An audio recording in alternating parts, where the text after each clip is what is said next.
കൊച്ചി ധനുഷ്കോടി ദേശീയപാതയിൽ കാട്ടാന ശല്യം പതിവാകുന്നു. മതപ്പാടിലായ പടയപ്പ് ഉൾപ്പെടെയുള്ള കാട്ടാനകൾ പട്ടാപ്പകൽ റോഡിലിറങ്ങുന്ന സ്ഥിതിയുണ്ട്.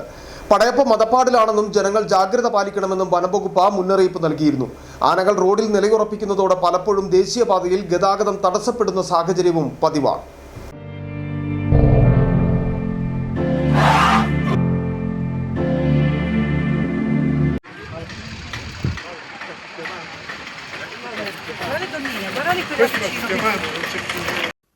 കൊച്ചി ധനുഷ്കോടി ദേശീയപാതയിൽ കാട്ടാനശല്യം പതിവാവുകയാണ്.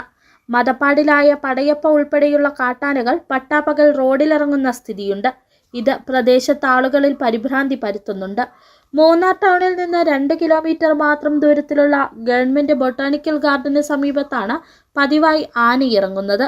റോഡിന്റെ മേൽഭാഗത്തു നിന്നെത്തുന്ന ആനകൾ റോഡ് മുറിച്ചു കടന്ന സമീപത്തെ തേയിലത്തോട്ടത്തിലേക്കാണ് പോകുന്നത്. എന്നാൽ പലപ്പോഴും ആനകൾ റോഡിൽ നിലയുറപ്പിക്കുന്നതോടെ ഏറെ നേരം ഗതാഗതം തടസ്സപ്പെടും.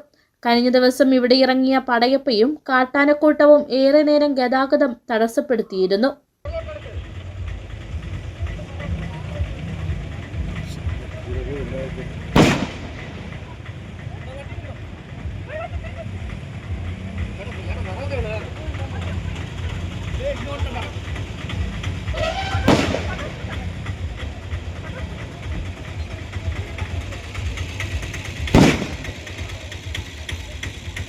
വനംവകുപ്പിന്റെ RRT സംഘം പടക്കം പൊട്ടിച്ചാണ് ആനകളെ തുരത്തിയത്. എന്നാൽ പ്രദേശത്തു നിന്നും അടങ്ങിയ പടയപ്പ മണിക്കൂറുകൾക്കകം തിരിച്ചെത്തിയിരുന്നു.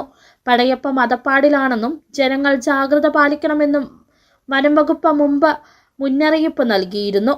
ആനയെ പ്രകോപിപ്പിക്കുന്നവർക്കെതിരെ കർശന നടപടിയെടുക്കുന്നതിനാണ് തീരുമാനം. City vision, Adimali.